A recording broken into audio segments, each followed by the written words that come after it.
Alors, excellent début de semaine. Bonjour à tous. Bienvenue dans cette nouvelle émission du point de marché quotidien et hebdomadaire sur l'USDK. D'ici François Blé, Frank Belfort pour animer cette session. Donc, cette dernière, disons, l'avant-dernière émission de ce mois, parce que nous sommes aujourd'hui le lundi 27 janvier. On aura bien sûr notre débriefing le vendredi qui arrive. Le vendredi, je crois, ce sera exactement le 31 janvier. Voilà, donc avant-dernière émission de ce mois et avant-dernière émission également de cette semaine. D'accord? Parce que nous sommes dans la dernière semaine de janvier.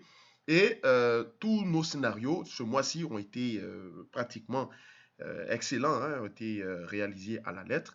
Et c'est en cela qu'il est important pour vous de de suivre, d'accord? En tout cas, tous ceux qui s'intéressent à l'USD-CAD, vous avez donc un spécialiste de l'actif que je suis, qui est là pour vous donner mon ressenti, mes stratégies et mes scénarios chaque semaine. Donc, après, bon, c'est libre à tous de pouvoir établir des plans, mais je crois que la plupart du temps, depuis presque un an, nous réalisons chaque jour, chaque semaine, des plans et des stratégies qui sont, pour le moins, la plupart du temps, performantes, gagnantes. D'accord? Bien. Alors, l'USD-CAD, bien sûr, jusque-là, rien de surprise, hein. On avait bien sûr le range ici, juste pour récapituler un peu. On avait le range ici. Sur l'USD-CAD, on avait donc les prix d'équilibre que j'avais donc mentionné qu'il fallait absolument chercher à payer parce qu'il y avait de velléité haussière. Cela s'est concrétisé, bien sûr, et je vous avais dit aussi dans l'éventualité que si la Banque du Canada observe un langage dovish, un langage pessimiste, cela allait propulser les cours, d'accord? Alors, c'est ce qui a été fait. Le marché a poursuivi son ascension. Moi, j'avais un objectif à 1,31 350 et j'avais donc un achat aux alentours de 1,30 1,3600. Voilà, c'est ce que j'avais communiqué publiquement dans les jours précédents. Je vous avais dit également que cela allait se faire aider par la chute du pétrole parce que le pétrole était en train de converger vers ses seuils d'équilibre depuis de son range de 66,50 et de 50, 50, voilà, $50 le baril. Donc le range qui est ce grand range qui est ici, on était allé là, on n'a pas concrétisé. On devrait clôturer au-dessus des 64 $ le baril pour amorcer une nouvelle dynamique haussière. Ça a été recherché violemment sur les seuils records. Le marché a consolidé, cassé donc le prix moyen, le prix d'équilibre ici. Et le pétrole est en chute libre, hein. On le voit, il est déjà retourné à 52 points pratiquement 25, d'accord, le baril, hein. Donc ça, ici également, on n'a plus besoin de cette observation technique, on la retire. Donc voilà, c'est propre, il est en train de corriger.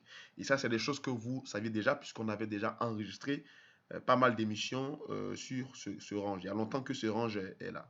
Alors, on voit bien que l'USD-CAD, il monte vers son seuil également d'équilibre qui est 1,32. On va voir comment est-ce qu'il va réagir.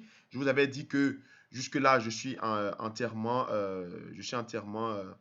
on va dire, stable. Je ne touche pas neutre parce que je veux voir si le marché va échouer, soit en daily ou bien en weekly. Donc ça tombe bien, on est bien sûr presque à la fin du mois, dans 4 jours. On aura la fin les clôtures mensuelles et les clôtures hebdomadaires. On verra si l'USD4 va clôturer sur 1,32 en dessous ou bien au-dessus pour chercher à amorcer une nouvelle dynamique, un nouveau momentum pour poursuivre le marché, pour poursuivre le mouvement jusqu'à peut-être 1,3350. D'accord? Mais pour le moment, nous ne sommes pas encore là. Nous devons attendre que le marché nous montre sa direction. D'accord? Au niveau du dollar, bien sûr, puisque le dollar actuellement joue le rôle de valeur refuge, mais vous n'êtes pas censé ignorer que le dollar, il joue deux rôles. Il a le rôle d'aversion pour le risque et le rôle d'appétit pour le risque. Alors, le rôle d'aversion pour le risque peut se matérialiser par des tensions commerciales ou des tensions politiques, mais aussi il peut se matérialiser par une amélioration des chiffres macroéconomiques. Et cette semaine, En l'occurrence, nous avons des chiffres importants, notamment les commandes des biens durables. Donc, cela va bien sûr montrer le carnet de commandes du gouvernement ou des entreprises américaines dans ce qui concerne les équipements, des matériaux lourds et même les proportions pour les constructions d'entreprises, les constructions de biens publics et aussi des achats importants en termes de dotation au niveau des armes. Donc, les commandes des biens durables nous montrent, lorsque c'est en détail, c'est décortiqué, les portions que le gouvernement américain a allouées à ces différents facteurs, d'accord? Et ça donne donc une vigueur au dollar. On a aussi les chiffres concernant le PMI qui sont très importants, que j'attends avec beaucoup d'impatience. Le PMI qui avait aligné pratiquement 5 mois d'affilée en dessous de 50. Donc, ça signifie donc que le PMI, on a une contraction et on va voir donc les chiffres qui vont arriver de manière anticipée. Ils sont attendus à une amélioration, mais toujours en dessous de 50 points. D'accord?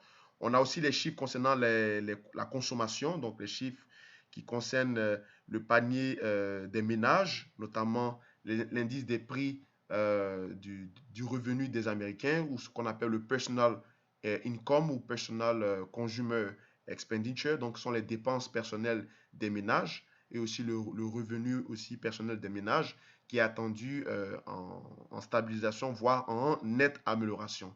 On a également, pour finir, les chiffres concernant, euh, il me semble, les chiffres concernant oui, on a déjà parlé des nouvelles, des commandes des biens durables. Donc, en gros, on a une série de chiffres au niveau du dollar qui lui donnent donc cette vigueur, cette anticipation à la hausse.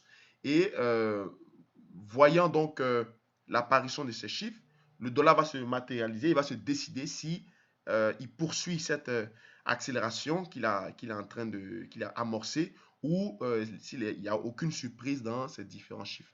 Alors, concernant aussi la réunion de la Fed, donc la première réunion de la Fed, c'est-à-dire la réunion la plus importante, parce que la première et la dernière réunion sont les plus importantes dans le calendrier et dans le calendrier macroéconomique de la Fed.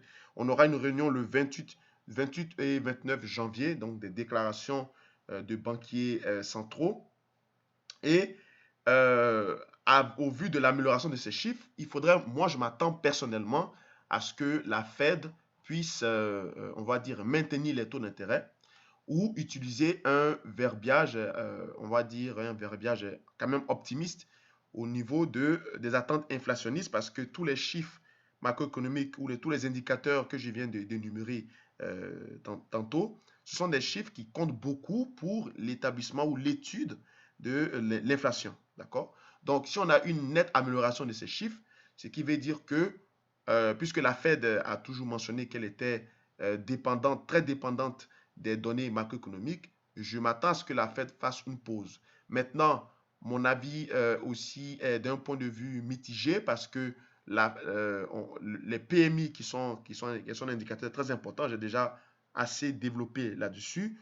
On risque aussi d'avoir une Fed qui n'est pas nécessairement trop optimiste, mais qui peut aussi donner des raisons pour lesquelles il faudrait faire attention aux différents PMI, parce que le PMI, c'est un indicateur conjoncturel. Donc, ça permet de suivre la conjoncture de l'économie américaine. Et si on a des PMI qui ne sont pas bons, on peut commencer, bien sûr, à regarder vers des signes récessifs. Hein. Donc, c'est très important de retenir ça. Alors, mercredi 29 janvier, la Fed va prendre sa décision sur les taux d'intérêt à 15 heures, heure nord-américaine. Le taux d'intérêt est attendu à 1,75, donc à un maintien des taux, donc à la neutralité. Maintenant, ça va dépendre du verbiage de la Fed. Comme je vous ai dit, au vu des nettes améliorations des chiffres, euh, des chiffres euh, euh, des chiffres sous-jacents de l'indicateur de l'inflation et du panier de consommation. Et également, au vu du niveau actuel des indices, je m'attends à ce que la Fed soit neutre, d'accord? Neutre, voire optimiste sur l'évolution des marchés financiers. Donc, ce qui veut dire que si c'est le cas, si on arrive à un tel scénario, ce scénario se concrétise, on va avoir donc une accélération du dollar index, certainement vers la zone des 98, 50 ou 99, c'est-à-dire au-dessus de ce niveau-là. D'accord? Et en même temps, cela aussi peut donner, peut amorcer également, peut pousser le dollar l'USD4, pardon, pour aller tester également les sommets de pratiquement les sommets d'août et de juillet. Donc, ce sont des sommets semestriels, même qui datent de l'année passée. D'accord? Donc, voilà un peu ce que j'avais à dire. En ce qui concerne les stratégies pour cette semaine, pour le moment, il n'y a rien à faire. On doit suivre simplement 1,32 qui est ici. On est déjà à 1,31, 810, 820. On est aux portes de 1,32. On verra donc d'ici la fin, d'ici le milieu de la semaine ou la fin de la semaine, qu'est-ce qui va se passer. Moi, je m'attends à ce que on surpasse 1,32 et qu'on clôture au-dessus pour pouvoir amorcer une nouvelle dynamique compte tenu du scénario macroéconomique que je viens de décrire. Donc, si se matérialise, c'est là qu'on va se diriger. Par contre, sur la Fed, on a une Fed qui est prudente et qui vraiment jette l'opprobre ou bien qui garde raison sur l'évolution de l'économie. On peut avoir donc des clôtures, une clôture hebdomadaire ou des clôtures daily, mais de fortes clôtures daily sur l'USD4. Et après, ce sera donc un retour vers les plus bas, c'est-à-dire les plus bas auxquels nous avons déjà surpassé avec quand même beaucoup de difficultés. D'accord? Alors, merci d'avoir suivi ce point de marché. Je m'arrête là pour aujourd'hui. On se retrouve vendredi pour le bilan de cette dernière semaine de janvier. Allez, au revoir.